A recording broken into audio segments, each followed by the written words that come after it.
उन्हाळा सुरू होत आहे आणि सर्वांच्या घरी असे बघा उन्हाळी कामं चालू झालेली. पापड, सांडगे, लोणचे तयार करण्यासाठी आम्हीही म्हटलं तर थोडासा वेळ आहे तर आपण पापड तयार करून घेऊ.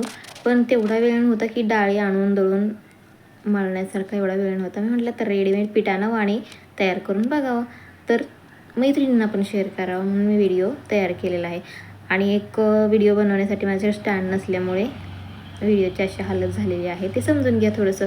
तर आता छान थोडं थोडं पाणी टाकून असं परातीत पीठ मळून घेतलेलं आहे. परातीत सुरुवातीला मी हाताला आणि परातीला तेल लावल्यामुळे परातीचा राडा एवढा झालेला नाही आहे.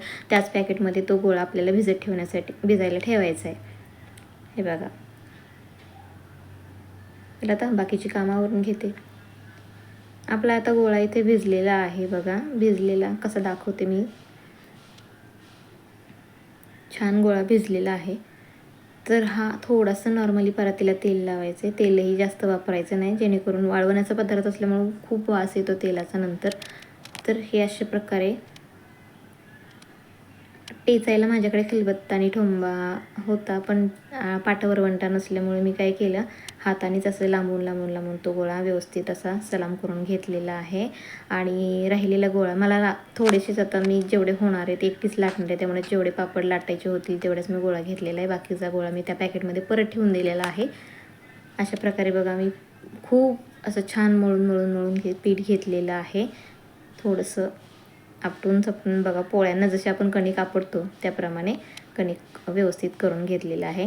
आता ह्याचे छोटे छोटे गोळे, जेणेकरून आपल्याला जसे पापड लाटायचे लहान मोठे, आता मला थोडे मोठे पण हवे होते आणि थोडे छोटे पण हवे होते, मग मी दोन्ही टाईपचे पापड लाटलेले आहेत. अशा प्रकारे पापड लाटून घ्यायचे आहेत आणि हवे पंखे खाली सुकवायचे आहेत. पण जरा पापड सुकत आले की एकावर एक मांडली ना पापड की वाकडे तिकडे होत नाही. अशा प्रकारे बघा मी थोडेसे सुकले की एकावर एक मांडून ठेवलेले आहेत. आणि 2-3 दिवस वाळवायचं आहे आणि एकदम मस्त असा पापड होतो. नक्की आवडल्यास लाईक करा, शेअर करा, सबस्क्राईब करा. धन्यवाद.